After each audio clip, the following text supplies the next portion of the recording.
ನಮಸ್ತೆ. ನಾವು ಓಂ ಸಾಯಿ ವಿದ್ಯಾಮಂದಿರ ಶಾಲೆಯಿಂದ ಇಂದು ನಮ್ಮ ಸ್ನೇಹಿತರು ವಿಭಕ್ತಿ ಪ್ರತ್ಯಯಗಳ ಬಗ್ಗೆ ತಿಳಿಸಿಕೊಳ್ಳಲಿದ್ದಾರೆ. ವಿಭಕ್ತಿ ಪ್ರತ್ಯಯಗಳು ವಾಕ್ಯ ರಚನೆಯ ಸಂದರ್ಭದಲ್ಲಿ ನಾಮಪ್ರಕೃತಿಗಳು ಪಡೆಯಬೇಕಾದ ಅರ್ಥ ವಿಶೇಷಗಳನ್ನು ತಂದುಕೊಡಲು ಸಹಾಯ ಮಾಡುವ ಕಾರಕಗಳೇ ವಿಭಕ್ತಿ ಪ್ರತ್ಯಯಗಳು. ಪ್ರಥಮ ವಿಭಕ್ತಿ ಪ್ರತ್ಯಯ ಉ.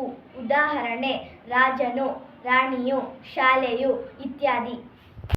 ದ್ವಿತೀಯ ವಿಭಕ್ತಿ ಪ್ರತ್ಯಯ ಅನ್ನು, ಉದಾಹರಣೆಗೆ ಕಾಡನ್ನು, ಮರವನ್ನು, ಶಾಲೆಯನ್ನು ಇತ್ಯಾದಿ. ತೃತೀಯ ವಿಭಕ್ತಿ ಪ್ರತ್ಯಯ ಇಂದ, ಉದಾಹರಣೆಗೆ ಶಾಲೆಯಿಂದ, ಮನೆಯಿಂದ, ಅಂಗಡಿಯಿಂದ ಇತ್ಯಾದಿ. ಚತುರ್ಥಿ ವಿಭಕ್ತಿ ಪ್ರತ್ಯಯ ಗೆ, ಗೆ, ಉದಾಹರಣೆಗೆ ರಾಜನಿಗೆ, ರಾಣಿಗೆ, ಶಾಲೆಗೆ ಇತ್ಯಾದಿ. ಪಂಚಮಿ ವಿಭಕ್ತಿ ಪ್ರತ್ಯಯ ದೆಸೆಯಿಂದ, ಉದಾಹರಣೆಗೆ ರಾಜನ ದೆಸೆಯಿಂದ, ರಾಣಿಯ ದೆಸೆಯಿಂದ, ತಂದೆಯ ದೆಸೆಯಿಂದ ಇತ್ಯಾದಿ. ಷಷ್ಠಿ ವಿಭಕ್ತಿ ಪ್ರತ್ಯಯ ಅ, ಉದಾಹರಣೆಗೆ ಮನೆಯ, ಶಾಲೆಯ, ಅಂಗಡಿಯ ಇತ್ಯಾದಿ.